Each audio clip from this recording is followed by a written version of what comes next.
Good morning.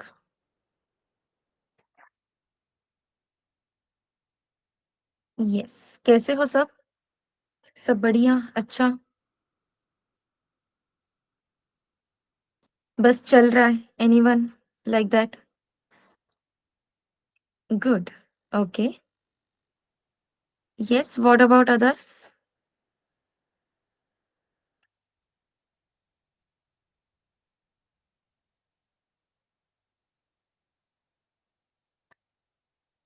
उस दिन एक बैच में मैंने पूछा कैसे हो सब, मुझे बहुत अच्छा रिप्लाई मिला, बस चल रहा है। वो रिदम मिला था। Good good. Good good. Okay Omkar. Yes, so good morning everyone who have newly joined.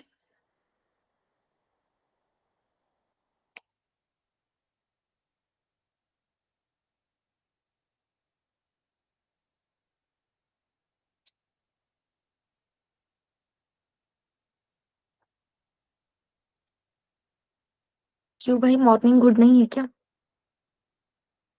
सिद्धांत, शक्ति, ज्ञानेश्वर। ज्ञानेश्वर कह रहा है गुड। अच्छा, वो कैसे है वो बता रहा है। ठीक है।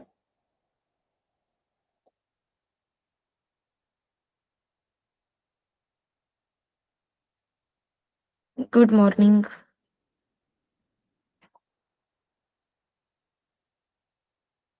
Good morning. यस। तो किसी का कुछ सवाल है? Anyone, any question for me?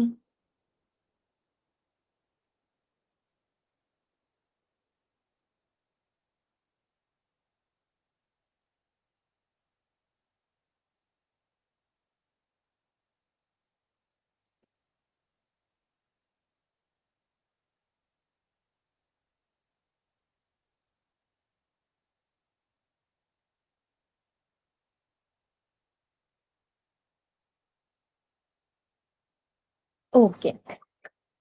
वैसे ये सब कहाँ से है वगैरह ऐसे इंट्रोडक्शन मैंने लिया था क्या आपसे? कौन कहाँ से है? Something like that. Yes. Okay. अच्छा, आज फर्स्ट डे है, ऐसा कौन है? वैसे केशव, आपका कैमरा ऑन है?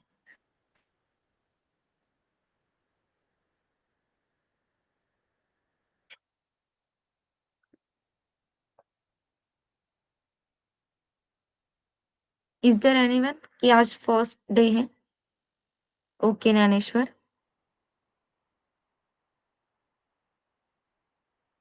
और कोई? ओके केशव। हैंड रेज मत करो, मैसेज करो डायरेक्टली चैट बॉक्स में। ठीक है, तो फर्स्ट 2 डेज़ के रिकॉर्डिंग्स आई थिंक आपको ग्रुप पे आ गए हैं। प्लीज़ एक बार वो रिकॉर्डिंग गो थ्रू कर लेना, ठीक है? हाँ, ये रिक्वेस्ट है। प्लीज़ सब जो भी न्यूली जॉइन स्टूडेंट्स हैं, जिनका डे 1 है, जिन्होंने फर्स्ट सेशंस अटेंड नहीं किए हैं, प्लीज़ एक बार वो रिकॉर्डिंग चेक कर लेना। इवन इसके आगे भी यही रूल हम फॉलो करने वाले हैं। अगर आपका कोई भी सेशन मिस होता है, ठीक है? तो सबसे पहले आपका काम क्या है? क्या लगता है आपको? अगर आपका कोई सेशन मिस हो जाता है, तो आप क्या करोगे?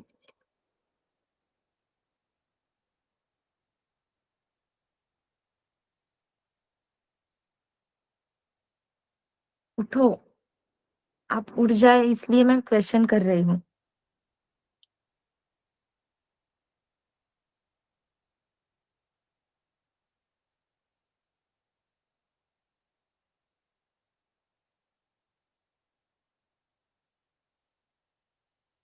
यस, अगर सेशन स्टार्ट हो जाते हैं टेक्निकल और आपका एक सेशन मिस हो गया, तो आप क्या करोगे?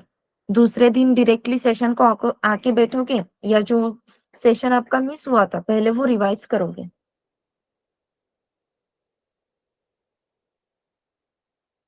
Recording first. अच्छा, एमसीक्यू की आदत हो गई क्या? Anyone from corona batch? Ma'am वहाँ पे सिर्फ एमसीक्यू ही चलते थे। अंकिता, आई थिंक आपने स्क्रीन शेयर की है।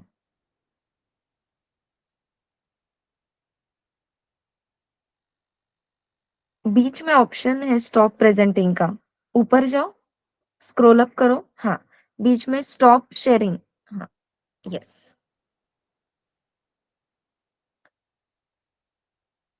तो yes, it's a request again, आज रिक्वेस्ट कर रही हूँ क्योंकि स्टार्टिंग में कुछ रूल्स हम क्लियर कर लेते हैं।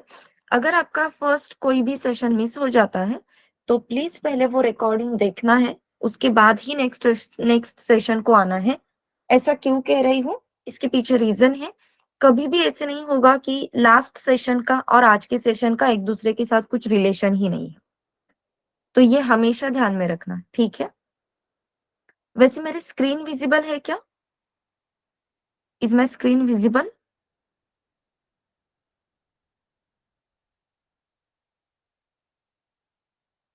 यस।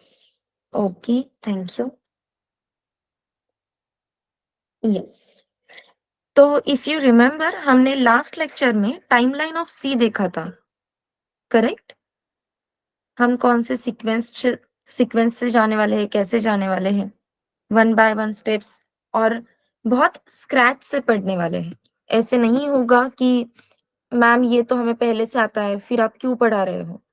पढ़ना होगा, क्योंकि उसका कुछ तो लिंक है आगे जाके, इसीलिए हम देख रहे हैं। ऑपरेटर्स में मतलब ऑपरेटर्स तो सबको पता होते हैं, फिर ऑपरेटर्स क्यों पढ़ने हैं? पढ़ने हैं क्योंकि उसकी रिवीजन होना ज़रूरी है। वो ऑपरेटर्स हमने सच में पढ़े थे या अरे रट्टा मार के छोड़ दिए थे, ये हमें भी पता है। तो कॉलेज वाला अप्रोच छोड़ के थोड़ा-सा सेंसिबल अप्रोच लाना है, थोड़ा-सा सीरियसनेस इस जर्नी में लाना है और आगे की प्रोसेसिंग करनी है। ओके? तो उससे पहले कुछ चीज़ें देख लेते हैं। सबसे पहले हाउ टू स्टडी,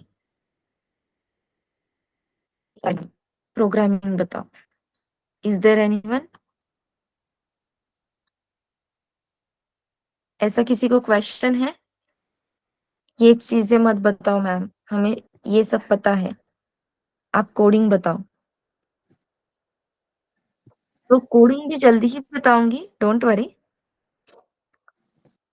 तो सबसे पहले हाउ टू स्टडी में क्या लगता है, ऐसे कितने स्टूडेंट्स हैं जिन्हें 10th में बहुत अच्छे मार्क्स थे, लेकिन 10th के बाद मार्क्स कम हो गए? बस चैट बॉक्स में मी टाइप करना है। प्लीज़ आपकी इन्वॉल्वमेंट मुझे बहुत इम्पोर्टेंट है। यस?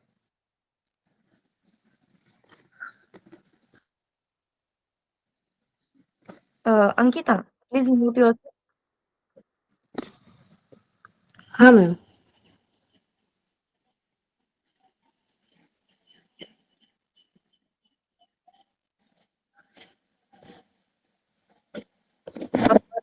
ओके,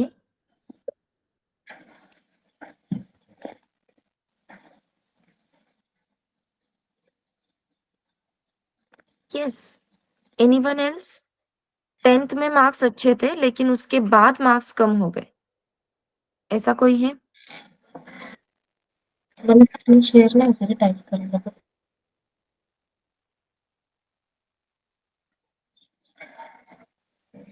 मला टाईप करायचं मेसेज म्हणजे मॅडमनी काही विचारलं ना की असे मेसेज करायचे. ते जरा ॲपला दिले ना ते समजत नाही.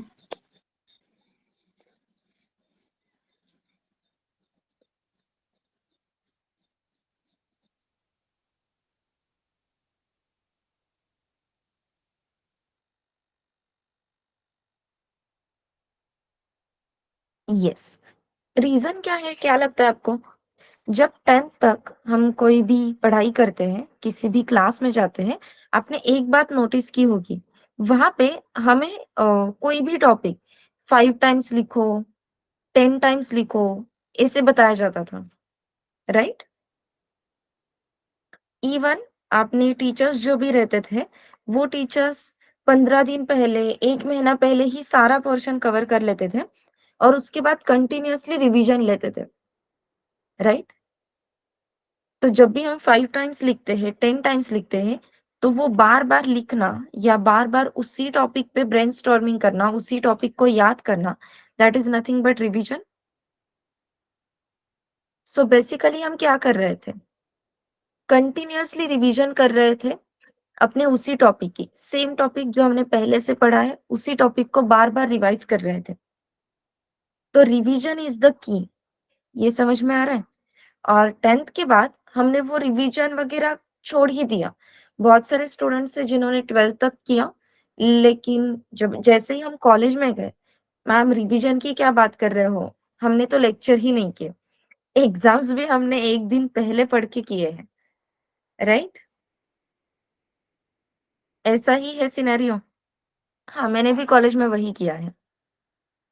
प्रैक्टिकल्स अच्छे से अटेंड किए थे, लेक्चर्स अटेंड करने के लिए लेक्चर्स करने का दिल नहीं करता था,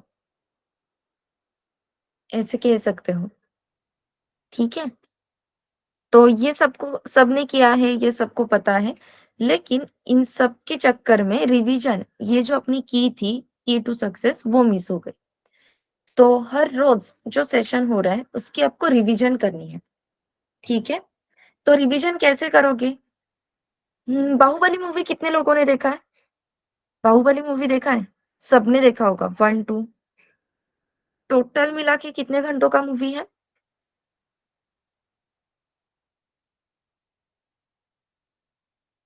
यस, टोटल मिला के बाहुबली कितने घंटों का मूवी है?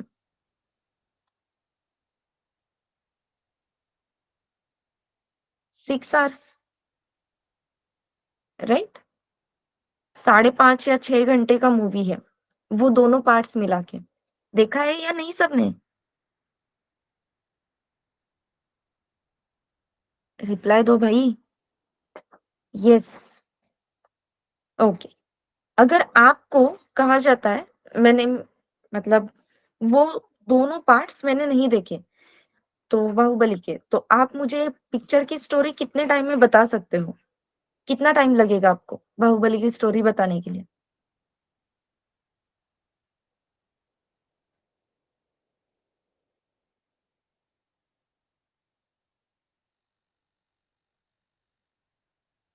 5 to 10 minutes, okay. What about others? कितने टाइम में स्टोरी बता दोगे मुझे बाहुबली की? 10 minutes, okay. So around 5 to 10 minutes में आप मुझे 6 घंटे का जो मूवी है उसकी स्टोरी बता दोगे। लेकिन इन डिटेल बताना है कि वो ना ऐसा फ्लेक्स था वहाँ पे, तो इस तरीके से वो हुआ, उस तरीके से वो हुआ। इन डिटेल थोड़ा-सा जाना है, तो कितना टाइम लगेगा?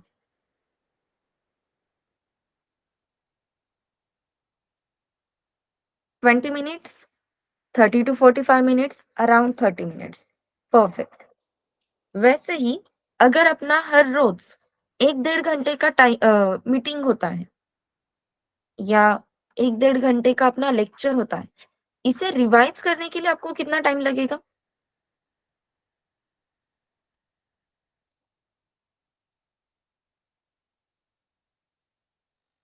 1 से डेढ़ घंटे का अगर आपका ये लेक्चर हो रहा है, तो इसे रिवाइज़ करने के लिए कितना टाइम लगेगा?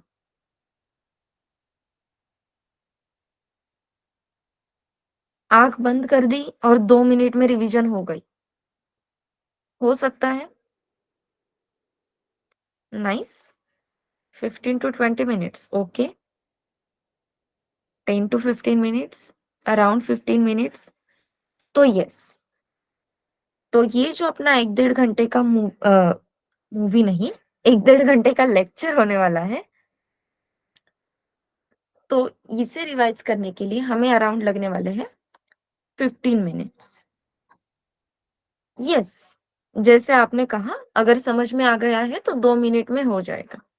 लेकिन क्या समझ में आया है? आज कौन-सा टॉपिक हुआ? हाँ, ई-फेल्स हुआ। आँख बंद करके हमने ई-फेल्स हुआ है, बस इतना याद किया, ई-फेल्स का सिंटैक्स याद किया एंड डन। ऐसे करोगे तो 2 मिनट में रिवीजन हो जाएगी। लेकिन ई-फेल्स से रिलेटेड कौन-सी बातें हुई थी? क्यों ई-फेल्स चाहिए? कैसे यूज़ करना है, कौन से कंडीशंस में यूज़ करना है, उसके लिए कुछ अल्टरनेटिव है क्या? अगर इतने डिटेल में हम जाते हैं, तो अराउंड 15 मिनट्स का टाइम लगने ही वाला है। और हर रोज़ हमें अपने सेशन की रिवीजन इतने डिटेल में जाके ही करनी है, क्योंकि कॉलेज में जैसे होता था कि चलो आज हम लूप पढ़ेंगे, तो लूप ऐसे-ऐसे घूमता है, ऐसे-ऐसे लूप का काम है, राइट? अभी तक इतना ही बताया जाता था। या फिर आज हम फंक्शंस पढ़ने वाले हैं, ऐसे बोल के ट्रेनर्स आते थे, फंक्शंस पढ़ाते थे, घर चले जाते थे। हमें यहाँ पे सिर्फ टॉपिक नहीं पढ़ने हैं, उस टॉपिक की ज़रूरत क्या है, वो देखनी है। तो यहाँ पे हमेशा अपना क्या क्लियर होने वाला है? Why. Why functions, why loop, why if else, ये नहीं है तो और क्या ऑप्शन हो सकता है? ठीक है? तो ये सारी चीज़ें हमें देखनी है। तो जब भी हम व्हाई क्लियर करते हैं, तो while clearing your why, we are going to see multiple examples and those examples will help you to understand complete topic. तो आपको वो एग्जांपल्स भी याद करने हैं। समझ में आ रहा है? तो स्टार्टिंग में ऐसे होगा, मतलब मैं एक्सपेक्ट ही नहीं करती कि आज के सेशन की रिवीजन 15 मिनट्स आप कर रहे हो, पॉसिबल ही नहीं है। स्टार्टिंग में अपनी जो रिवीजन है, वो रिवीजन अराउंड 30 टू 60 सेकेंड्स में, मतलब आधे मिनट में, 1 मिनट में हो जाती है, क्योंकि समझ में नहीं आता है एग्जैक्टली कितने डिटेल में जाना है, राइट?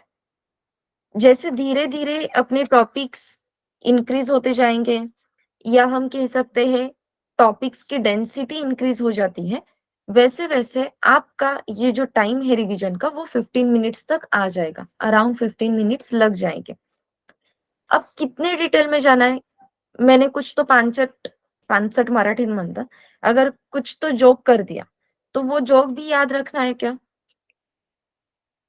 अगर एग्ज़ाम्पल के लिए है, तो येस, एटलीस्ट वो एग्ज़ाम्पल याद करके तो हमें वो टॉपिक याद रह जाएगा। इफ एल्स के टाइम ऐसे एग्ज़ाम्पल्स देखेंगे हम, नो वरीज़, मतलब हर एक टॉपिक पे ही देखते हैं, तो वैसे वन बाय वन एग्ज़ाम्पल्स भी देखेंगे, वो सारी चीज़ें हैं। तो एग्ज़ाम्पल्स याद रखो ना रखो, लेकिन उससे रिलेटेड जो पॉइंट है, वो ज़रूर याद रखना। अब इस रिवीजन का फ़ायदा कैसे होने वाला है, वो देखो। आपके लिए रिकॉर्डिंग्स प्रोवाइड किए हैं, तो जैसे ही मैंने कहा कि आपको मल्टीपल टाइम्स रिवीजन करनी है, बहुत सारे स्टूडेंट्स के दिमाग में ये आया होगा कि हम रिकॉर्डिंग रिपिटेटिवली देख लेंगे, राइट? लेकिन रिकॉर्डिंग, इतनी बड़ी रिकॉर्डिंग, अगर आप 2x के स्पीड पे भी देखते हो, 2x पे स्पीड पे समझ में नहीं आता है जनरली, 1.5 1.75 के स्पीड पे देखते हो, तो क्या होने वाला है? आपका अराउंड 30 टू 45 मिनट्स का टाइम उसमें इन्वेस्ट होने वाला है, करेक्ट? तो आपको 30 टू 45 मिनट्स इन्वेस्ट करने हैं क्या? अगर टॉपिक कुछ भी नहीं समझ में आया, तो yes, you have to invest that time. लेकिन जब आप 15 मिनट्स की रिवीजन कर रहे थे, उस टाइम पे आपको समझ में आ गया, अरे यहाँ पे ना इफ एल्स की जगह पे एक पॉइंट था, वो ब्रैकेट्स के बारे में मैम ने कुछ तो बताया था, वो मुझे याद नहीं आ रहा, या वो लाइन मुझे याद नहीं आ रही। सिंपल, बस वही तक का पॉइंट, वही एक पॉइंट है, वो मुझे याद नहीं आ रहा। तो आप रिवीजन के टाइम वो समझ सकते हो कि वो समझ में नहीं आया। जैसे ही रिकॉर्डिंग आता है, आपको बस उतना ही पार्ट प्ले करके देखना है। So it will make your journey easy. जो हम 45 मिनट्स में अपना काम होने वाला था, वो अब 20 मिनट्स में हो जाएगा। ये समझ में आ रहा है?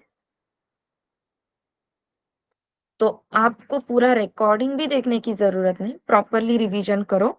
रिवीजन करते टाइम आपको समझ में आता है, ये सिंपली यही एक पॉइंट है जो समझ में नहीं है, ये क्लियर नहीं है, बस उतना पार्ट रिकॉर्डिंग में जाके देख लो। जहाँ पे जोक है या सिर्फ़ ऐसे ही मैं बातें कर रही हूँ, वो पार्ट स्किप कर देना। वहाँ पे डबल एक्स पे स्पीड करके आगे-आगे भगा लेना, ठीक है?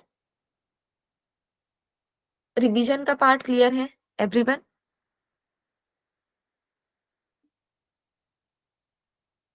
कैन आई गेट येस और thumbs up?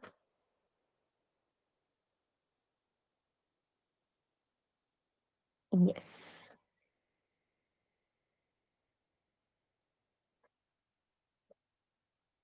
Okay.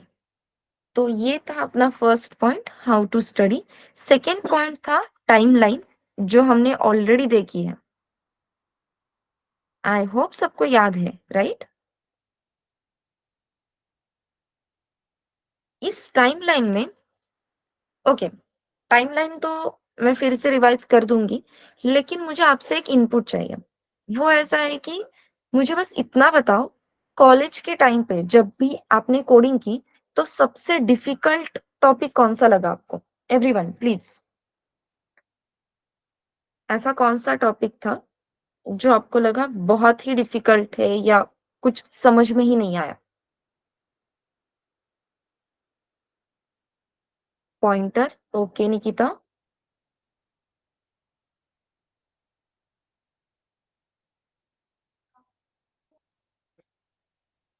Pointer, okay. Ma'am सगळंच खूप अवघड वाटत होतं. कोणते कोणते टॉपिक सांगू? असं कोणी आहे का?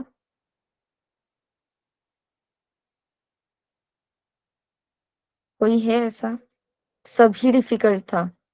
प्रोग्रामिंग देख के ही चक्कर आते थे। प्रैक्टिकल को हम भाग जाते थे।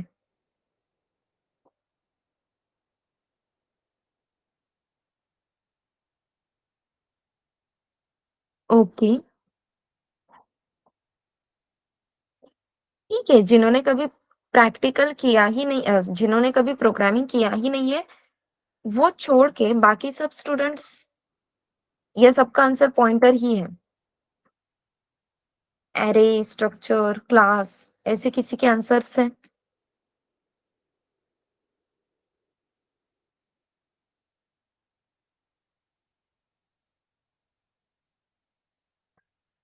ठीक है। तो यस, ऑनेस्टली पॉइंटर क्यों यूज करते हैं ये मुझे कॉलेज में नहीं पता था। अगेन, प्रॉब्लम यही है। क्या प्रॉब्लम है? अपना व्हाई क्लियर नहीं है। व्हाई पॉइंटर, ये आंसर अगर आपको कोई दे देता है, तो फिर आप पॉइंटर को भूल सकते हो क्या? एक बार उसकी जरूरत समझ में आ जाती है, why we need pointer in programming, ये क्लियर हो जाता है, तो पॉइंटर डिफिकल्ट लगेगा ही नहीं, क्योंकि अपना व्हाई क्लियर है। और पॉइंटर के व्हाई का आंसर है फंक्शंस में। ओके। अब ये जो पॉइंटर टॉपिक है, ये सिर्फ और सिर्फ सी सी प्लस प्लस में है। आपको जितने प्रोग्रामिंग लैंग्वेजेस पता है, उसमें से आपको कोई प्रोग्रामिंग लैंग्वेज ऐसी पता है जहां पे पॉइंटर यूज होता है, अदर देन सी C plus plus?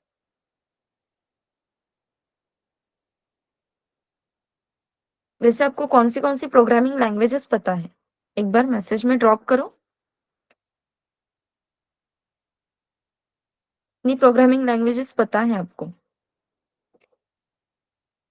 Okay.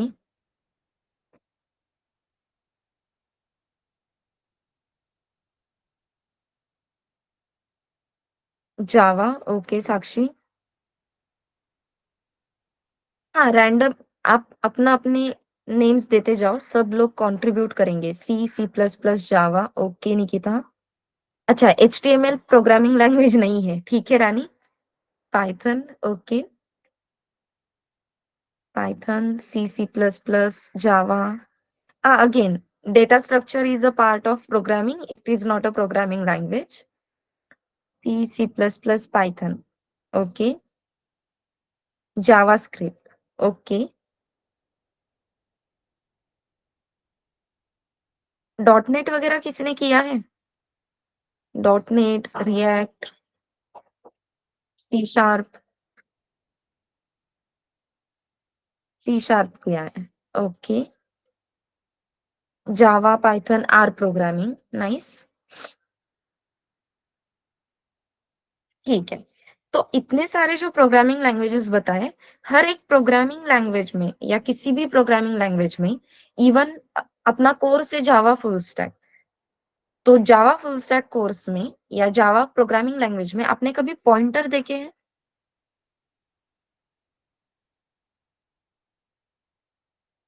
No. तो पॉइंटर का टेंशन लेने की हमें ज़रूरत है क्या? Obviously not. जो पॉइंटर आगे जाके यूज़ में ही नहीं आने वाला, उसका टेंशन क्यों लें? लेकिन पॉइंटर की ज़रूरत क्यों लगी? ये पॉइंट अपने लिए इम्पोर्टेंट है और पॉइंटर की ज़रूरत क्यों लगी है? Because of functions. तो फंक्शंस में ऐसा क्या है? तो हर एक फंक्शन के लिए अलग से स्टैक फ्रेम मिलती है। अब हमें स्टैक फ्रेम मतलब क्या? यही पता नहीं होता है। तो स्टैक फ्रेम के लिमिटेशंस क्या होते हैं? ये भी हमें पता नहीं है। ये सब प्रॉब्लम है, इसकी वजह से अपना पॉइंटर क्लियर नहीं हुआ। लेकिन वही अगर आप ये फंक्शंस का टॉपिक लेते हो, आपने अभी तक जितने भी प्रोग्रामिंग लैंग्वेजेस बताए, हर एक प्रोग्रामिंग लैंग्वेज में फंक्शंस प्रेजेंट था? कोई भी ऐसी लैंग्वेज है जहाँ पे फंक्शंस प्रेजेंट ही नहीं है?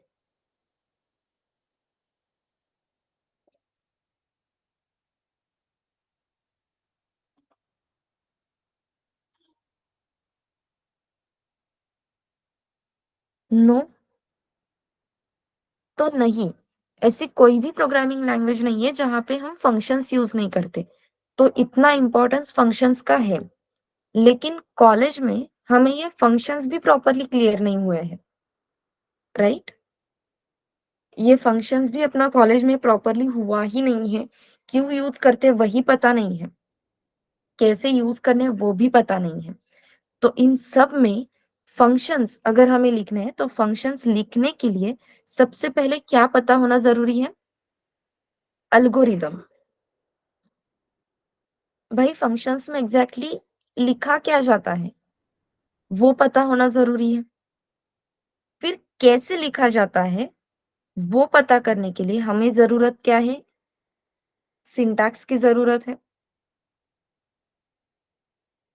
क्या लिखना है, कैसे लिखना है, ये दोनों चीज़ें बहुत इम्पोर्टेंट हैं। इसके अलावा, इसके सिवा हम आगे जा सकते हैं क्या?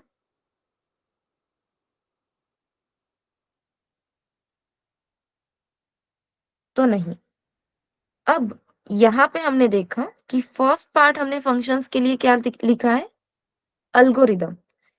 दैट मीन्स अपनी इस जर्नी में सबसे पहले क्या कवर होना चाहिए? एल्गोरिदम। कि भाई एल्गोरिदम लिखते कैसे हैं? अब एल्गोरिदम कैसे लिखते हैं, वो तो हम देख लेंगे। एल्गोरिदम कैसे बिल्ड करते हैं, वो भी हम देख लेंगे। लेकिन उसके लिए अगेन हमें कुछ ऑपरेटर्स की ज़रूरत लगने वाली है, करेक्ट? जैसे कि सिंपल एग्जांपल, अभी किसी को कुछ कैलकुलेशंस नहीं करने हैं, डोंट वरी। मैं अगर आपको कहती हूँ कि आपको बिलिंग एप्लीकेशन बनाना है, तो बिलिंग एप्लीकेशन के लिए यूज़र आपको कुछ तो अमाउंट देगा, उस पे कितने परसेंट डिस्काउंट अप्लाई करना है, वो देगा। तो वो अमाउंट और डिस्काउंट के परसेंटेज, ये दोनों चीज़ें लेके आपको सेलिंग प्राइस कैलकुलेट करना आना चाहिए। ये सिंपल मैथमेटिक्स है, राइट? एडिशन, सब्ट्रैक्शन या किसी भी नंबर के कितने परसेंटेज ये वैल्यू होती है, या 1000 अगर आपको वो नंबर दिया जाता है, तो 1000 के 20% कितने होते हैं? ये बहुत सिंपल मैथमेटिक्स है। एटलीस्ट पेन पेपर पे लिख के तो ये मैथमेटिक्स हमें आना चाहिए। येस और नो? चलो ठीक है, परसेंटेज का छोड़ दो। अगर मैं यहाँ पे लिखती हूँ 2b is equals to 6, then what is the value of b? हाँ, इसके आंसर देने हैं। 2b is equals to 6, then what is the value of b? Okay, correct. तो ये इतने फ्रैक्शन ऑफ सेकंड में आंसर आने चाहिए। ये बेसिक मैथमेटिक्स से ये आना ही चाहिए। अगर ये मैथमेटिक्स 2b इक्वल्स टू 6 ये देख के अगर आपको डर लगता है, इट विल बी हार्श। आप ऐसा कहना हार्श रहेगा, आपको बुरा लग सकता है, लेकिन it's a fact that programming is not for you.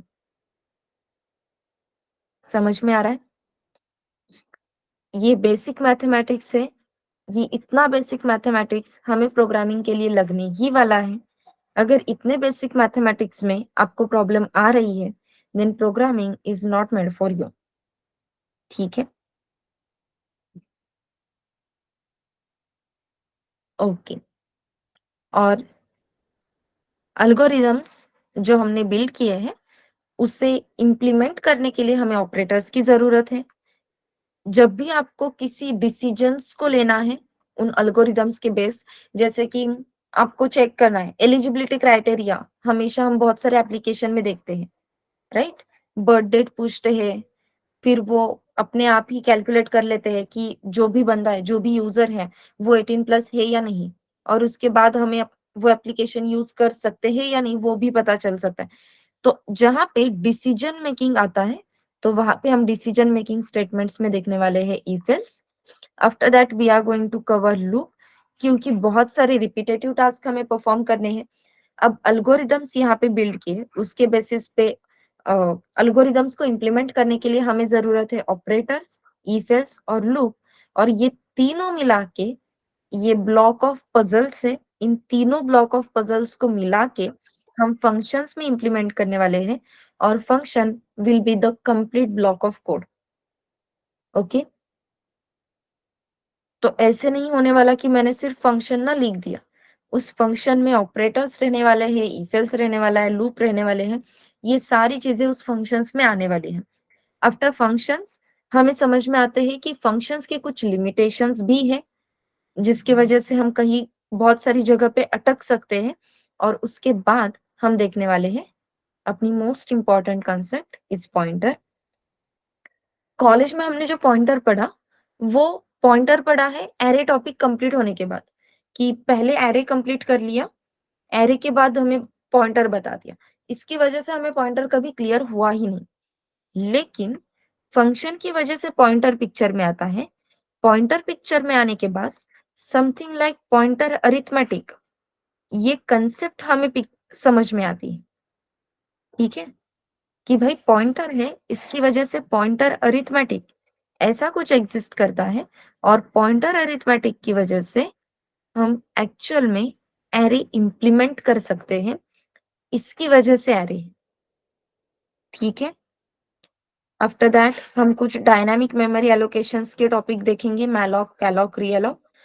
एक बार डायनामिक मेमोरी एलोकेशन हो जाता है, इसके बाद आपका आपके ये कुछ छोटे-छोटे टॉपिक्स हैं, वो कवर होने वाले हैं, which are macro, storage classes. क्योंकि जैसे ही डायनामिक मेमोरी एलोकेशन आता है, तो हमें कुछ हीप मेमोरी जैसे पता चलता है। तो हीप मेमोरी क्या है, फिर स्टोरेज क्लासेस कहाँ पे एग्जैक्टली मेमोरी असाइन करते हैं, वो क्यों जरूरी है, फिर मैक्रो क्या होता है, and after that we are going to see structure, और हम इसे कह सकते हैं यूजर डिफाइन डेटा टाइप्स। ठीक है, so this will be our timeline for overall C programming module. Is it clear?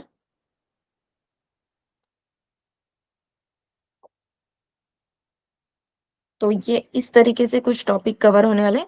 बहुत सारे स्टूडेंट्स को लगेगा मैम आपने यहाँ पे सिर्फ स्ट्रक्चर लिखा, फिर यूनियन क्या है, तो यूनियन आप नहीं पढ़ाओगे क्या, या फिर यूनियन भी यूजर डिफाइंड डेटा टाइप है ना, फिर वो नहीं होगा क्या?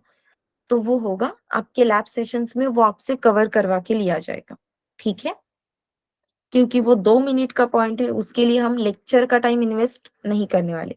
जो न्यू कंसेप्ट है वो पढ़ने के लिए हम लेक्चर का टाइम इन्वेस्ट करेंगे। यस, देन लेक्चर में जो हो रहा है उसकी रिवीजन आप खुद से 15 मिनट्स करने ही वाले हो, प्लस आपको नेक्स्ट वीक से दो दो लैब सेशंस प्रोवाइड करने वाले हैं। दोनों लैब सेशंस एक एक घंटे के रहेंगे। 1 घंटा हम कहते हैं, लेकिन वो एक्सटेंड हो ही जाता है, क्योंकि आपके सारे डाउट्स क्लियर करना ये मेन पर्पस है ना। वहां पे जो भी टॉपिक लेक्चर में हुआ है उसे रिवाइज करना पर्पस है, राइट? तो वो 1 डेढ़ घंटे का रिवीजन आपका लैब सेशन में भी होने वाला है, लैब ट्रेनर्स आपसे वो करवा के लेने वाले हैं। तो अगर इस टॉपिक की 2 बार रिवीजन उसी दिन हो रही है, तो ये टॉपिक आपका जो भी टॉपिक लेक्चर में हो रहा है वो स्ट्रांग हो जाएगा। और फिर आप खुद से 15 मिनट्स दे रहे हो, तो वो और स्ट्रॉन्ग हो जाएगा। तो इस तरीके से हर एक टॉपिक को हमें स्ट्रॉन्ग करना है। अभी आपके सिर्फ 1-2 सेशंस चल रहे होंगे, आगे जाके ये नंबर ऑफ सेशंस बढ़ने वाले हैं। अराउंड 4 आवर्स का आपका सिर्फ लेक्चर रहेगा। तो 4 घंटे लेक्चर कर लिए, तो अब थक गए। ये अप्रोच नहीं चलने वाला, आपको खुद से कोडिंग प्रैक्टिस करनी होगी, बहुत सारी कोडिंग प्रैक्टिस करनी होगी, तभी जाके हम आगे जा सकते हैं। अब कंपनीज़ आपको स्ट्रिंग रिवर्स का कोड नहीं पूछती है। अब कंपनी आपको हैकर रैंक के असेसमेंट सॉल्व करने के लिए देती है। हैकर रैंक सुना है? हैकर रैंक करके कुछ प्लेटफ़ॉर्म होता है जो कोडिंग करने के लिए आपको अलाउ करता है। यस, कोडिंग प्लेटफ़ॉर्म है। तो ये हैकर रैंक, ये कोडिंग प्लेटफ़ॉर्म अपने लिए बहुत इम्पोर्टेंट होने वाला है, अपनी की रहने वाली है इंडस्ट्री में एंटर करने के लिए। तो हैकर रैंक के कोड सॉल्व करने आना चाहिए। क्लास में असाइनमेंट दिए जा रहे हैं, लैब सेशंस में असाइनमेंट दिए जा रहे हैं, उतनी असाइनमेंट कंप्लीट हो गई, तो आप हीरो नहीं बनने वाले। समझ में आ रहा है? आपको क्या करना है? आपको हैकर रैंक के क्वेश्चन सॉल्व करने हैं। नहीं मैम वो बहुत टफ रहते हैं। फिर लैब ट्रेनर्स को पूछो, उनसे हेल्प लो। वो हैकर रैंक के क्वेश्चन सॉल्व करने के लिए आपकी हेल्प करेंगे। इवन अब से ये भी स्टार्ट हो रहा है कि सैटरडे को आपके lab sessions completely interview oriented रहेंगे। अभी तक हम क्या कर रहे थे? जो लैब्स चल रहे हैं, उसी लैब में आपकी इंटरव्यू प्रिपरेशन करवा के ले रहे थे। लेकिन वो कहीं पे तो उतना सीरियसनेस नहीं आ रहा था या फिर नहीं ये तो कुछ डरावना है, ऐसा सोच के उसे बहुत सारे स्टूडेंट्स छोड़ ही देते थे। अब ऐसा नहीं करेंगे। अब हम क्या करेंगे, एक सैटरडे मतलब हर वीक का Saturday completely interview oriented preparation के लिए ही देंगे। ठीक है? तो उस इंटरव्यू ओरिएंटेड प्रिपरेशन में आपको सिर्फ क्वेश्चंस नहीं बताएँगे इंटरव्यू के, तो आपको हैकर रैंक के क्वेश्चंस भी सॉल्व करने हैं। अगर आप हैकर रैंक के बारे में कॉन्फिडेंट हो कि नहीं मैं ये कर सकता हूँ, तो आपको लीड कोड इस प्लेटफ़ॉर्म पे कोडिंग करनी है। It's a request. आता मला अब मुझे बहुत अच्छे से कोडिंग समझ में आ रहा है, अब मैं कोई भी कोड कर सकता हूँ।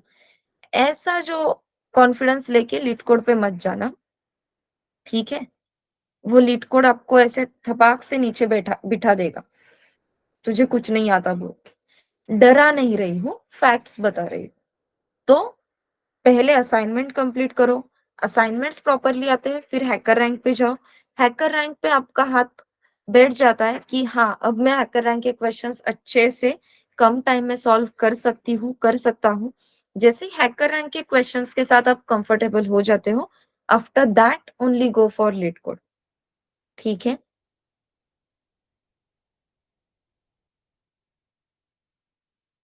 डायरेक्टली अगर आपको लायन की शिकार करने के लिए बोलेंगे तो वो नहीं हो सकता।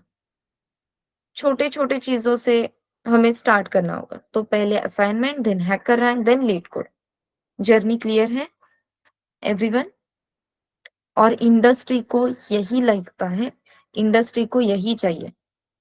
तो 4 घंटे के लेक्चर्स करके मैं थक गई, मैं थक गया, ये अप्रोच नहीं रखना है। आपको एक्स्ट्रा काम करना ही होगा, खुद को खुद से टाइम देना ही होगा। बहुत कोडिंग प्रैक्टिस करनी होगी। अब ये रहा कोडिंग से रिलेटेड, लेकिन इंटरव्यू में सिर्फ कोडिंग का पार्ट रहता है क्या? अच्छे से कोड आ रहा है, तो तुम्हें सिलेक्ट कर लेते हैं, ऐसा होता है क्या? नो। तो कोडिंग के साथ क्या-क्या चीज़ें चेक की जाती हैं? ऐसी कौन-सी चीज़ें हैं, जो आपको इसके साथ दी जाएगी? या आपको उन स्टेप से जाना है, उन टेस्ट को क्लियर करना है? Aptitude, the most important part is aptitude. और एप्टीट्यूड के लिए मैथमेटिक्स लगता है। परफेक्ट। तो एप्टीट्यूड में मैथमेटिक्स लगता है, राइट? यस। तो उसके लिए बेसिक मैथमेटिक्स आना ज़रूरी है। बहुत सारे स्टूडेंट्स हैं, वो कहते हैं कि नहीं मैम एप्टी का राउंड ही क्लियर नहीं हुआ, इसके लिए नेक्स्ट चांस ही नहीं मिला। आपको समझ में आ रहा है? इंडस्ट्री को भी लॉजिकल लोग चाहिए और उन्हें पता है लॉजिकल लोग वही होते हैं जिन्हें मैथमेटिक्स अच्छे से आता है। तो एप्टीट्यूड के टेस्ट में कोई भी कंपनी अब आपको कोड के स्निपेट्स नहीं देती है। सिर्फ कोड के स्निपेट्स देती है, उससे हमने आइडेंटिफाई कर लिया। No, they are going to check your mathematical skills also in aptitude exam, right? Scholarship की एग्जाम दी होगी फोर्थ स्टैंडर्ड में, फिफ्थ स्टैंडर्ड में, अब वो फिफ्थ स्टैंडर्ड में होती है, पहले फोर्थ स्टैंडर्ड में होती थी। तो आपने भी नोटिस किया होगा, जिन भी स्टूडेंट्स ने स्कॉलरशिप की एग्जाम दी है फोर्थ स्टैंडर्ड में, उन्होंने वो सारी चीजें की थी, लॉजिकल थिंकिंग, मैथमेटिकल चीजें, देन पैराग्राफ रीड करके क्वेश्चन सॉल्व करना। तो उन स्टूडेंट्स में और जिन्होंने कभी भी स्कॉलरशिप की पढ़ाई ही नहीं की, उन स्टूडेंट्स में कुछ तो डिफरेंस था। थोड़ा सा लगेगा लेकिन वो डिफरेंस था, और वो थोड़ा सा डिफरेंस आगे जाके बहुत बड़ा डिफरेंस बन जाता है। और इंडस्ट्री इसीलिए आपका एप्टीट्यूड पहले चेक करती है। अगर आपका एप्टीट्यूड क्लियर नहीं होता है, फिर आपका कोडिंग कितना भी अच्छा हो, आपको कोडिंग के लिए चांस मिलने ही नहीं वाला। एप्टीट्यूड क्लियर नहीं हो, अंदर आ ही नहीं सकते, बाहर के बाहर चले जाओ। ये अप्रोच रहता है। समझ में आ रहा है? और इसीलिए आई आपको एप्टीट्यूड भी यहाँ पे करवा के लेंगे, और आपके लिए एप्टीट्यूड के सेशंस भी है। एप्टीट्यूड क्लियर होने के बाद आपका टेक्निकल राउंड वगैरह होता है, लेकिन फिर भी आपका टेक्निकल कितना भी अच्छा हो, आपको एचआर राउंड के थ्रू जाना की जरूरत है।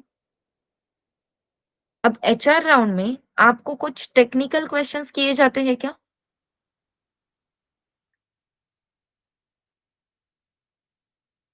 अगर एचआर राउंड में टेक्निकल क्वेश्चंस नहीं होते तो एचआर राउंड में क्या होता है?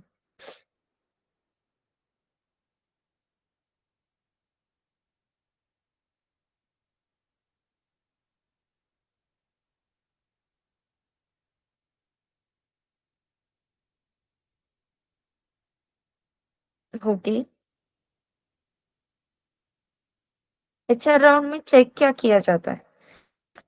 ये देखो, हर एचआर रंगोली नहीं निकालता है, ठीक है? एचआर लोग बहुत काम करते हैं, करेक्ट। एचआर राउंड में क्या चेक किया जाता है? आपका सॉफ्ट स्किल। फिर सॉफ्ट स्किल में क्या क्या आने वाला है?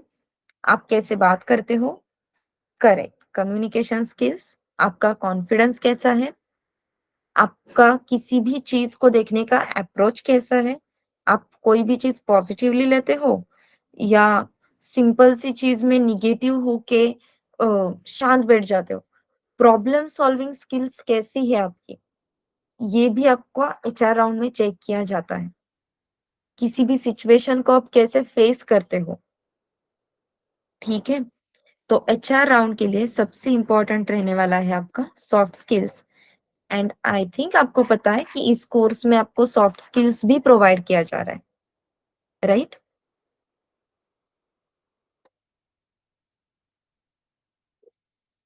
तो आपको इंटरव्यू रेडी बनाने के लिए जो भी चीजें लगती है, coding practice, topic clarity, then aptitude, then soft skills, ये सारी चीजें आपको यहाँ पे प्रोवाइड की जा रही है। लेकिन हम सिर्फ प्रोवाइड कर सकते हैं, उससे बार बार रिवाइज करना, उसकी प्रैक्टिस करना, ये किसका काम रहेगा? जो भी चीजें आपको प्रोवाइड की जाती है उन्हें यूटिलाइज करने का काम किसका है? वो भी हम ही कर सकते हैं क्या?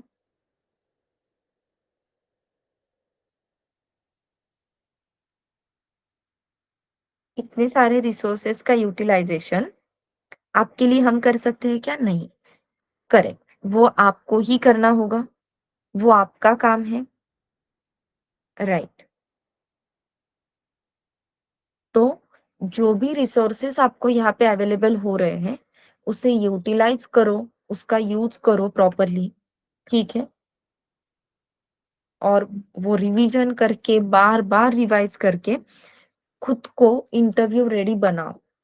उसके लिए जो भी चीज़ें हैं वो हम प्रोवाइड कर रहे हैं। इवन आपको लैब सपोर्ट भी क्यों प्रोवाइड किया जा रहा है? सो दैट आपके जो डाउट्स हैं, जितने भी सिली डाउट्स हैं, वो भी आप वहाँ पे क्लियर करवा सको। यहाँ पे कोई भी लैब ट्रेनर या कोई भी ट्रेनर आपको ये नहीं बोलेगा कि इतकं साधं कळत नाही का? इतना भी नहीं आता है क्या? कोई भी ट्रेनर आपको ये इस लैंग्वेज में नहीं बोलने वाला है। इवन जब भी आपको आंसर दिया जाएगा, वो इतना सॉफ्टली रहेगा, इतना स्मूथली वो आंसर देंगे कि आपको खुद को भी कभी सिली फील नहीं होगा। तो डाउट्स पूछने के लिए मत डरो, ठीक है? कॉलेज वाले ट्रेनर्स बहुत अलग थे और फर्स्ट बीट के जो ट्रेनर्स हैं वो बहुत अलग हैं। यहाँ पे कोई भी ट्रेनर आपको सिली फील करवा के नहीं देने वाला। हाँ, आपके डाउट्स भी सिली नहीं होने चाहिए। मतलब आपको कहा है आपके पास 5 प्रोडक्ट्स हैं, तो 5 प्रोडक्ट्स की ये प्राइस है, तो टोटल प्राइस कितनी हो गई? तो यहाँ पे ये नहीं क्वेश्चन आना चाहिए कि price of first product plus price of second product क्यों किया? क्योंकि उन्होंने टोटल प्राइस पूछी है ना, तो एडिशन ही करेंगे, ठीक है? तो सिली डाउट्स पूछने हैं, ऐसा मैम ने ही कहा था, इसलिए एडिशन क्यों कर रहे हैं? ये डाउट मत पूछना। समझ में आ रहा है? यस और नो?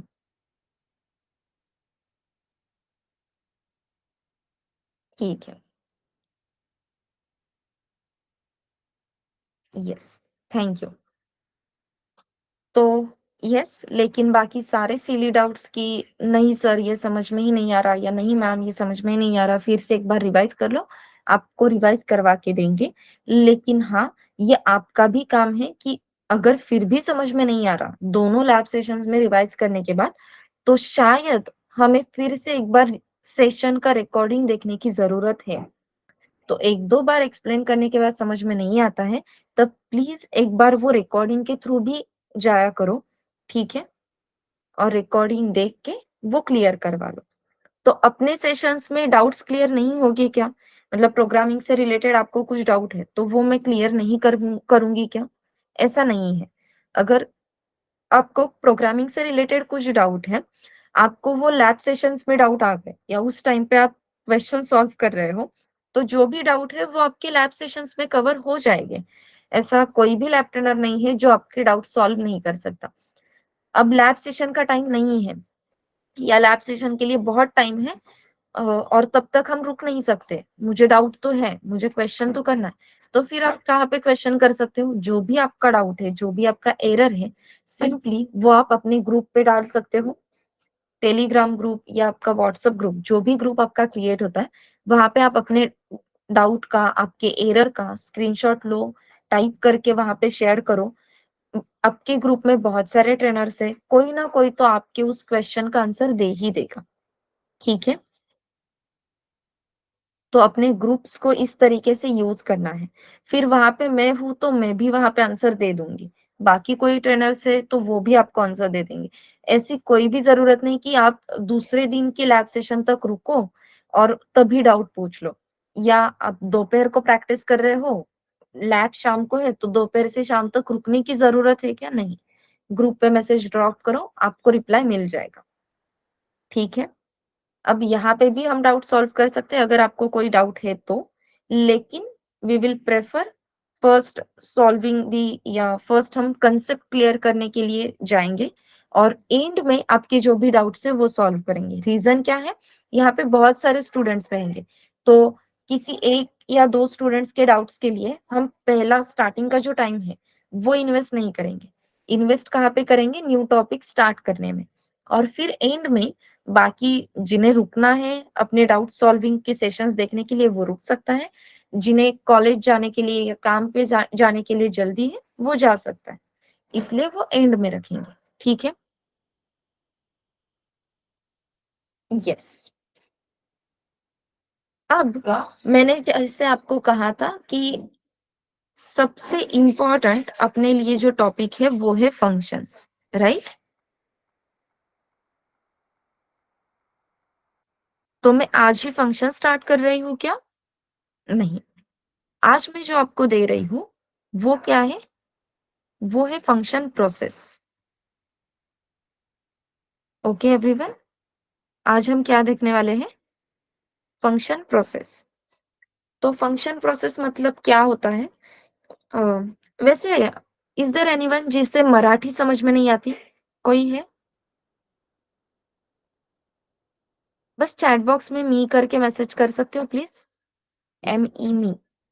ओके। एनीवन एल्स जिसे मराठी समझ में नहीं आती?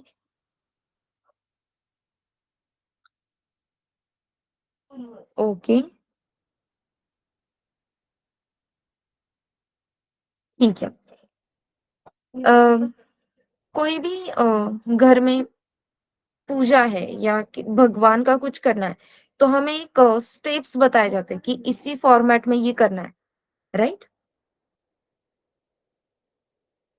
कि अगर कोई फेस्टिवल भी है, तो उस दिन के लिए सीक्वेंस यही होना चाहिए या इस तरीके से सारी चीज़ें करनी होती है। कोई प्रेयर भी हम कर रहे हैं, तो उसका एक हमें स्टेप्स बताए जाते हैं कि ऐसे-ऐसे करना है। तो वहाँ पे हम क्वेश्चन करते हैं क्या, क्यों करना है? व्हाय? ये क्वेश्चन करते हैं क्या? नहीं। करते हैं तो घर वाले गुस्सा ही करते हैं, क्योंकि वो ऐसा है की शास्त्र असतं ते, राइट? भाड़ीपा देखा होगा ना? कुछ भी हो, माँ क्या कहती है? शास्त्र असतं ते। इवन माँ ऑस्ट्रेलिया में भी जाएगी, फिर भी वो क्या बोलेगी? शास्त्र असतं ते, राइट? तो अभी जो फंक्शन प्रोसेस मैं आपको लिख के देने वाली हूँ, वो क्या है? शास्त्र है। तो अभी वहाँ पे व्हाय वगैरह क्वेश्चन नहीं करने हैं। बस वो फंक्शन प्रोसेस का जो फॉर्मेट है, वो आपको बाय हार्ट करना है। कभी भी आपको नींद से उठाया जाता है और उसमें से कोई पॉइंट पूछा जाता है, तो वो आपको आना ही चाहिए। Okay everyone? तो जो फंक्शन प्रोसेस है, अभी के लिए वो सेंसलेस लग सकती है, लेकिन वो अपने लिए बहुत इम्पोर्टेंट है और इस फंक्शन प्रोसेस को हमें बाय हार्ट करना है। आगे जाके मैं बताऊँगी वो फंक्शन प्रोसेस क्यों लिखी थी, उसे यूज़ कैसे करना है एंड एवरीथिंग। फंक्शन स्टार्ट करने के लिए अगेन मैं बता रही हूँ, बहुत टाइम है। प्लीज़ डर मत जाना कि मैम ने पहले ही दिन फंक्शन स्टार्ट किया, ठीक है? यस। तो फंक्शन प्रोसेस में सबसे पहला पॉइंट होता है अपना, वो है फंक्शन कॉल।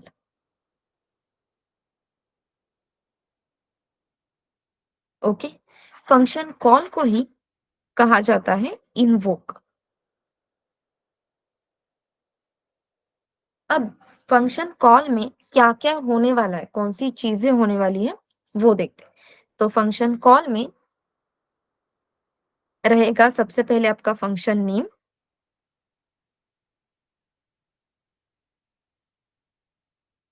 इसके बाद पैरेंथेसिस, ठीक है? अब इस ओपनिंग क्लोजिंग राउंड ब्रैकेट्स को पैरेंथेसिस कहते हैं। इसे पैरेंथेसिस क्यों कहते हैं? उसका नाम है, ओके? और लास्ट में यहाँ पे दिया जाता है सेमीकोलन। तो सेमीकोलन का काम क्या है? सेमीकोलन का काम ये है कि एंड ऑफ द स्टेटमेंट, आपने आपका जो भी स्टेटमेंट था वो कंप्लीट हो गया, ये बताने का काम उस सेमीकोलन का है। हम मराठी में या हिंदी में कुछ भी लिखते थे, तो स्टेटमेंट एंड हो गया, ये बताने के लिए आप कौन-सा सिंबल यूज़ करते थे, जिसकी हेल्प से पता चलता था कि ये फर्स्ट स्टेटमेंट कंप्लीट हो गया। Marathi, Hindi, English, okay, full stop, perfect. Marathi में हम उसे पूर्णविराम ऐसा कुछ तो कहते थे, राइट? हिंदी में हम उसे दंड कहते थे, परफेक्ट। तो वहाँ पे हमने कभी पूछा क्या कि स्टेटमेंट कंप्लीट हो गया, ये बताने के लिए आप फुल स्टॉप क्यों देते हो? वहाँ पे हम सेमीकोलन देते हैं या फिर सिर्फ कॉमा देते हैं, ऐसा कभी हमने सेंसलेस क्वेश्चन किया था क्या? नो। बहुत पहले से ये चल रहा है कि भाई मराठी, इंग्लिश, हिंदी में आप कुछ लिखते हो, सॉरी हिंदी में दंड दिया जाता है, वो standing line, right? Statement complete होने पे। देन मराठी में और इंग्लिश में हम फुल स्टॉप देते हैं। तो वो बहुत सालों से चलते आ रहा है कि इस तरीके से रहेगा और वही रहेगा। उसका मीनिंग हम चेंज कर सकते हैं क्या? नहीं। वैसे ही सी, सी प्लस प्लस, जावा में अगर आपको प्रोग्रामिंग करनी है, यस शक्ति, एनी क्वेश्चन?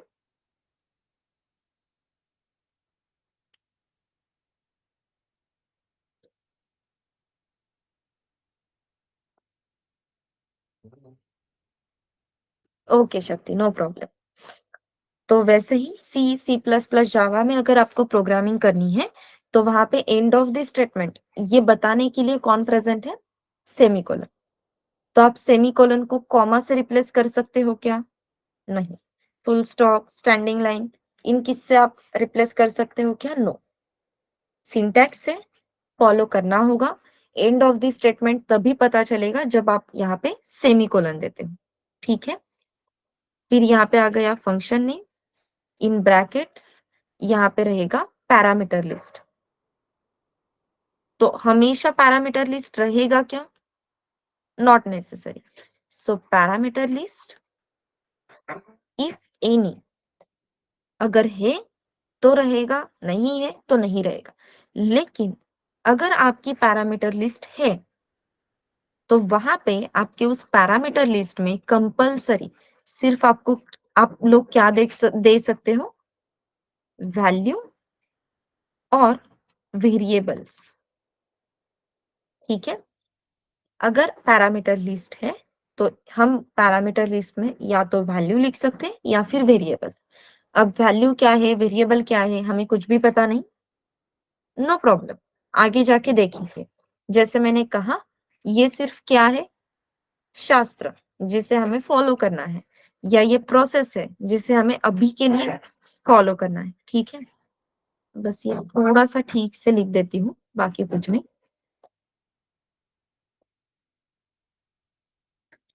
वैसे आपको हैंडराइटिंग समझ में आता है क्या ये? इससे अच्छा तो नहीं निकाल सकती, लेकिन यस, आप रीड तो कर सकते हो ना?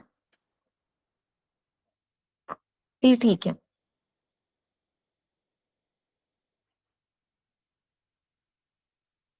यस। तो ये है अपनी, ये फर्स्ट स्टेप थी which is function call. Then second step है आपकी, जिसे हम कहते हैं फंक्शन डेफिनेशन।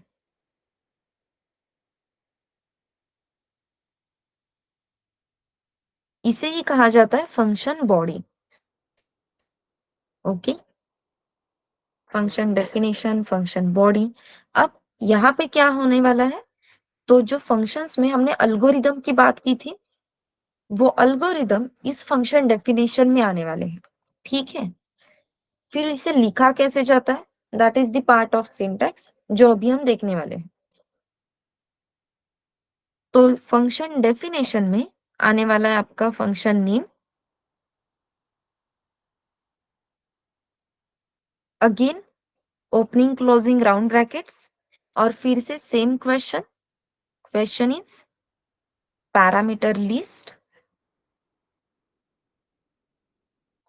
इफ एनी, कोई पैरामीटर लिस्ट है क्या? अगर यस ऐसा आंसर आपको मिलता है, तो वो पैरामीटर लिस्ट आप कैसे लिखने वाले हो? Variable with data type.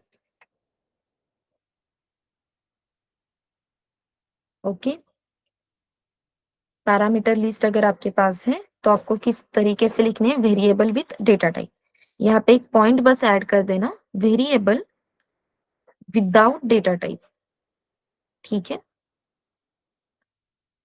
जब फंक्शन कॉल करोगे, तब जो पैरामीटर लिस्ट है वहां पे या तो आप वैल्यू पास कर सकते हो या फिर वेरिएबल। अगर वेरिएबल पास कर रहे हो तो वो कंपलसरी विदाउट डेटा टाइप ही होगा। अगर आप फंक्शन डेफिनेशन लिख रहे हो और आपके पास कोई पैरामीटर लिस्ट है, तो वहां पे आपको variable compulsory with data type लिखना है। यहाँ पे वैल्यू वर्क नहीं होने वाला। और फिर ओपनिंग क्लोजिंग कर्ली ब्रैकेट्स, यहाँ पे सेमीकोलन नहीं रहेगा, यहाँ पे क्या रहेगा, ओपनिंग क्लोजिंग कर्ली ब्रैकेट्स। फिर इस ओपनिंग क्लोजिंग कर्ली ब्रैकेट्स में आपका जो भी एल्गोरिदम है वो एल्गोरिदम रहेगा। एल्गोरिदम को ही हम कहते हैं लॉजिक, एल्गोरिदम, लॉजिक, ये सब यहाँ पे रहेगा इस ओपनिंग क्लोजिंग कर्ली ब्रैकेट्स के अंदर। पैरामीटर लिस्ट कहाँ पे रहेगी, पैरेंथेसिस मतलब ओपनिंग क्लोजिंग राउंड ब्रैकेट्स के अंदर। ओके, फिर इन सब को एनालाइज करके इस एल्गोरिदम को, लॉजिक को और अपने प्रोग्रामिंग के लिए जो प्रॉब्लम स्टेटमेंट मिला था उस प्रॉब्लम स्टेटमेंट की नीड को, इन सबको आइडेंटिफाई करके, इन सबको एनालाइज करके हम क्या आइडेंटिफाई करने वाले हैं, रिटर्न स्टेटमेंट कुछ है क्या, इस फंक्शन का कुछ रिटर्न स्टेटमेंट है क्या। So return statement if any, again question है, और अगर आपके पास कोई रिटर्न स्टेटमेंट है तो ये रिटर्न स्टेटमेंट क्या डिफाइन करने वाला है, का return type. Okay,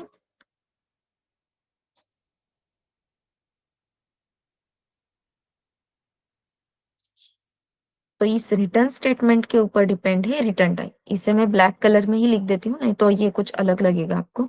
just give me a minute. Yes, so इस तरीके से अपनी फंक्शन डेफिनेशन कंप्लीट होती है। फंक्शन डेफिनेशन में क्या क्या रहने वाला है, return type, then function name, then in brackets parameter list if any, and parameter list अगर है तो वहां पे compulsory variable with data type रहेगा।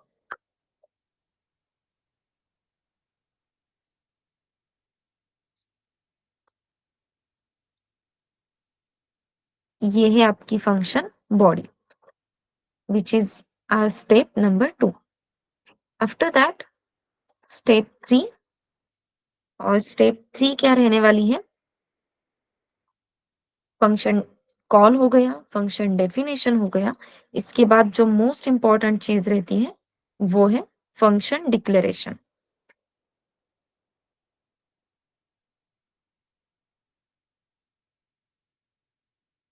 ठीक है, तो फंक्शन डिक्लेरेशन ये अपने लिए इंपॉर्टेंट चीज है। फिर फंक्शन डिक्लेरेशन में कौन से पॉइंट होते हैं, या फंक्शन डिक्लेरेशन को क्या कहा जाता है, तो फंक्शन डिक्लेरेशन को कहा जाता है प्रोटोटाइप। और फंक्शन डिक्लेरेशन में कौन सी चीजें कवर होती है, सबसे पहले रहेगा रिटर्न टाइप, फिर आएगा आपका फंक्शन नेम,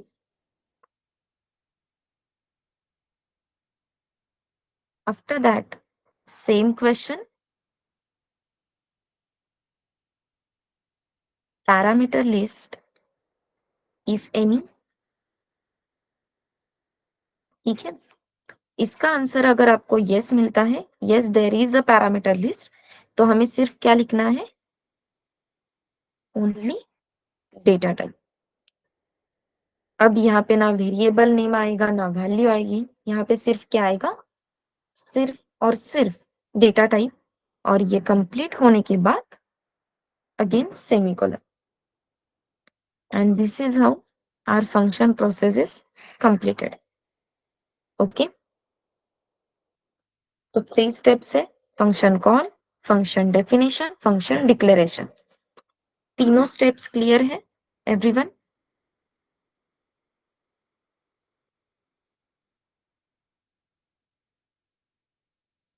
यस, इन्हें आपको क्या करना है, बाय हार्ट करना है। कभी भी अगर आपको ये फंक्शन प्रोसेस पूछी जाती है तो वो आनी चाहिए। एक स्टूडेंट ने मुझे क्वेश्चन किया था कि मैम बाय हार्ट कैसे करते हैं, तो मतलब कैसे याद करेंगे, वो क्वेश्चन सुन के मुझे पहले हंसी आई थी। लेकिन यस, ये बताना जरूरी है कि इसे सिर्फ देख के बाय हार्ट नहीं होने वाला। तो ये फंक्शन प्रोसेस आपको हर रोज लिखनी है, हर रोज 5 टाइम्स लिखनी है, जब तक आपको ये कॉन्फिडेंस नहीं आता कि हाँ, ये फंक्शन प्रोसेस आप मुझे कभी भी पूछो मुझे याद आ जाएगी।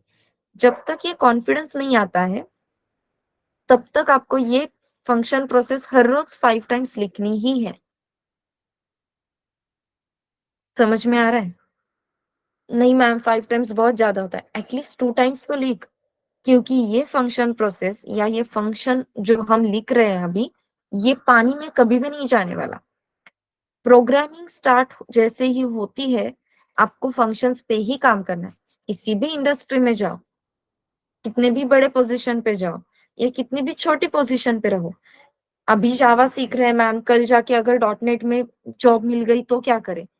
कौन से भी लैंग्वेज में जाओ, फंक्शन इज़ कांस्टेंट। आपको हर जगह पे फंक्शन यूज़ करनी ही है। समझ में आ रहा है? तो ये फंक्शन प्रोसेस को please seriously low, it's a request.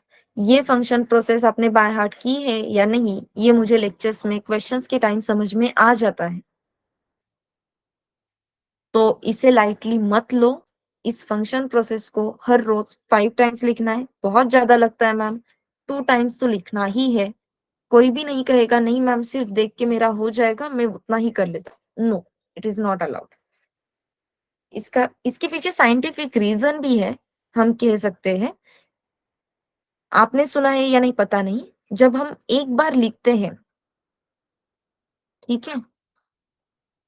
One time writing is exactly equals to 2 times reading, right? एक बार लिखना ये 2 टाइम्स रीडिंग के बराबर रहता है। और जब हम लिखते हैं, तो वो जो पिक्टोरियल इमेज है अपने सामने, वो बहुत अच्छे से अपने ब्रेन में स्टोर हो जाती है। तो 2 रीज़न्स हैं। एक तो एक बार लिखोगे वो 2 टाइम रीडिंग के बराबर है। दूसरी चीज़, वो पिक्टोरियल इमेज बार-बार लिख के अपने सामने क्रिएट हो जाती है और वो अपने दिमाग में फिक्स हो जाती है। इसलिए प्लीज़ ये फंक्शन प्रोसेस हर रोज़ एटलीस्ट 2 टाइम्स तो लिखनी ही है, सबको लिखनी है। ओके? ये पीडीएफ तो मैं सेंड करूँगी ही आपको, लेकिन आपको फंक्शन प्रोसेस बाय हार्ट करने के लिए आपको एक पिक्चर भी मैं ग्रुप पे शेयर कर दूँगी, ठीक है? और आई होप आपने मेरे साथ ये लिखा भी होगा। Yes everyone? ये सबने नोट डाउन करके लिया है? यस। हमेशा ध्यान में रखना, जब भी आप लेक्चर को बैठने वाले हो मेरे, तो आपने अभी भी देखा कि हम मैं कंटिन्यूअसली बात कर रही हूँ, कुछ ना कुछ चीज़ें बता रही हूँ। तो हो सकता है ऐसी चीज़ें बताते टाइम अगर आप डेकोरेटेड फॉर्मेट में नोट्स लिखने जाओगे, कलर पेन वगैरह लेके बैठे हो, पेंसिल वगैरह लेके बैठे हो, वो पेन चेंज करने तक मेरे 2-3 वर्ड्स बोल के हो जाएँगे। तो आपको जो भी कलर फॉर्मेट में नोट्स बनाने हैं, बहुत अच्छे से नोट्स बनाने हैं, तो वो आप बाद में कर लेना। फिर लेक्चर पे क्या करना है, आपको एक रफ बुक लेके बैठना ही है, ठीक है? आई नो आपको ये मैम क्या छोटे बच्चों जैसा बता रहे हो, लेकिन नहीं, ये ज़रूरी है। आपको रफ बुक लेके बैठना है, जो भी अपनी यहाँ पे बातें हो रही है, जो प्रोसेसेस, जो चीज़ें मैं एक्सप्लेन कर रही हूँ, जो सिंटैक्स एक्सप्लेन कर रही हूँ, वो पहले रफ बुक में लिख के लो। हो सकता है उस टाइम पे आप फेयर नोट्स नहीं प्रॉपर्ली बना सकते। उसके बाद लैब सेशंस वगैरह होंगे, जो भी टॉपिक हुआ है वो अच्छे से आप रिवाइज़ कर लो, खुद के साथ बात करनी है। आज क्या हुआ था? उस टाइम पे मैं क्या कर रहा था? कैसे बेसिकली आपको आपसे ही बात करनी है जब भी आप सेशंस की रिवीजन करोगे और उस टाइम रिवाइज़ करके, उस टॉपिक के बारे में अच्छे से समझ के, आपको फेयर बुक में आपके प्रॉपर नोट्स भी क्रिएट करने हैं, ठीक है? तो पहले रफ में लिख के लो, जो कुछ भी चल रहा है, उसके बाद फेयर बुक में इन डिटेल आपको जिस लैंग्वेज में समझ में आता है, ऐसे लैंग्वेज में वो नोट्स लिखना स्टार्ट कर दो। Fine everyone? बहुत बार क्या होता है कि मैंने बता तो दिया, उस टाइम पे याद रहता है। उसके बाद जब आप खुद से करने जाओगे, आपको याद नहीं आएगा, ऐसे क्यों?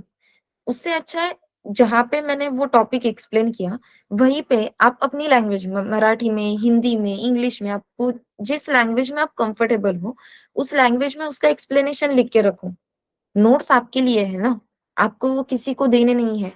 मोस्ट इम्पोर्टेंट बात आपको वो बातें क्लियर होना, आपको वो टॉपिक क्लियर होना, राइट?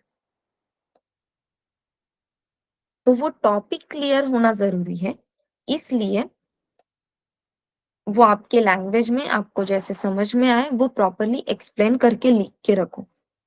ठीक है एवरीवन? ये रफ बुक वाला फंडा क्लियर है?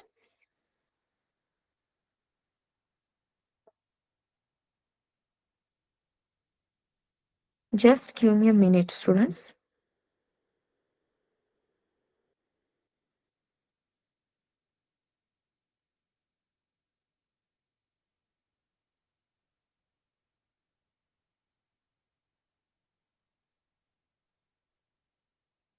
यस।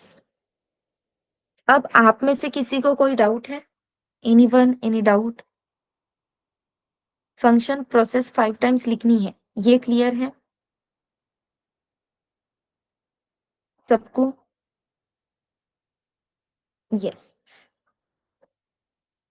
पॉइंटर से डरना नहीं है, ये क्लियर है? सच में पॉइंटर से डरना नहीं है। हम पॉइंटर को इतना आसान करेंगे, आप आपको आपका जो भी डर है पॉइंटर्स का वो निकल ही जाएगा। ओके? हाँ, ये गारंटी मैं दे सकती हूँ कि पॉइंटर्स को जो आप डर रहे हो या जो समझ में नहीं आया था, वो आपको बहुत अच्छे से समझ में आ जाएगा।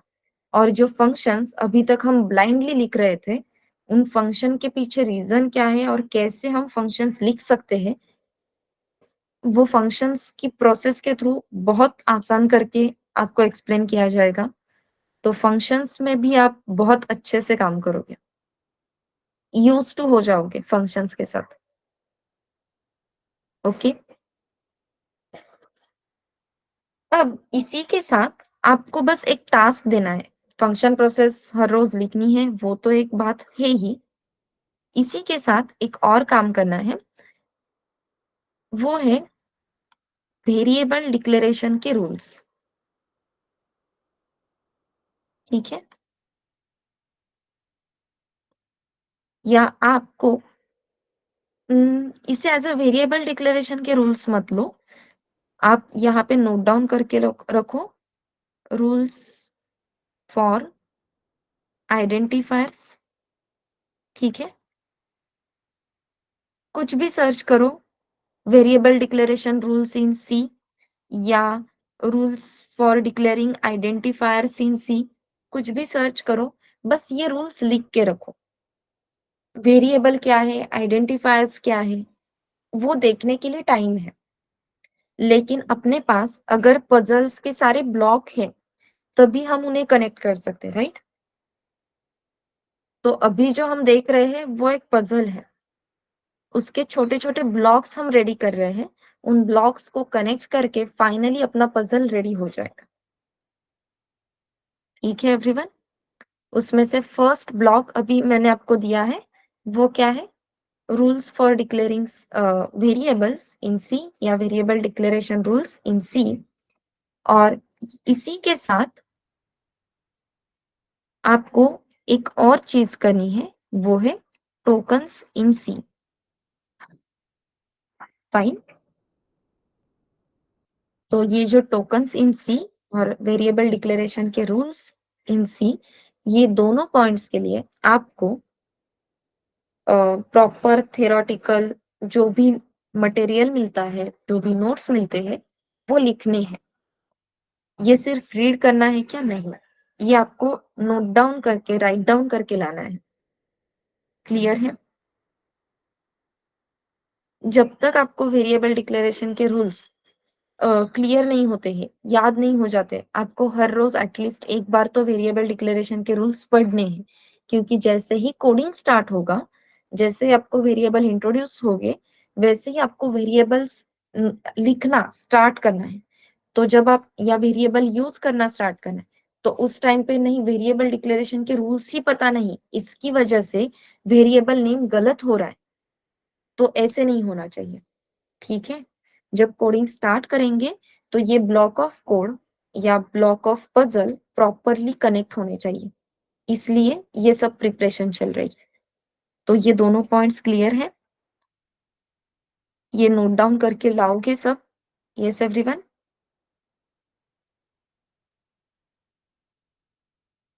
Can I get thumbs up और yes? Yes. Okay.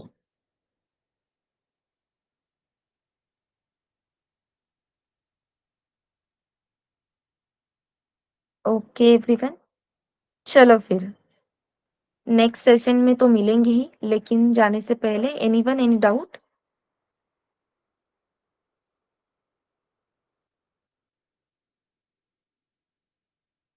No. Okay Shailesh? No. Fine. चलो everyone, then bye bye, have a nice day.